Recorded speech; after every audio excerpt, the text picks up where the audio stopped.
இந்த 4 வகை கனிமம் அதுக்குள்ள ஊடுருவி சென்று நிலத்தன்மையான பாதரச துகள்கள் அண்டத்துல கொடுக்கப்பட்டது. இந்த உருவமற்ற அருவமான இந்த காந்த ஆற்றல்கள் பாதரச துகள்களா உருவானது அல்லவா, இதுதான் நில மூலக்கூறுன்னு சொல்றாங்க. அண்டத்துல கொடுக்கப்பட்ட அந்த பாதரச துகள்கள் பல கோடி பாதரச துகள்கள் ஒன்றிணைந்துதான் இந்த சூரியன் உருவாக்கப்பட்டது.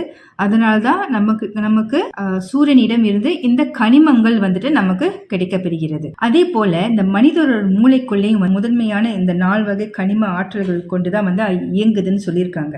ஒவ்வொரு அணுக்குள்ளேயும் அதுக்குள்ள நிறைய ஆற்றல்கள் அதுக்குள்ள புதைந்திருக்குமா. அது எப்போ ஒன்றோடு ஒன்று உராயிறப்ப நிறைய அணுக்கள் வரும்.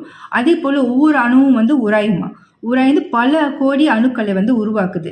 அந்த ஒவ்வொரு அணுக்குள்ளேயும் பல விதமான கனிமங்கள் இருக்குமா. இந்த கனிம ஆற்றலை கொண்டுதான் பற்பல ஆற்றல்களாய் உருமாறி நம்ம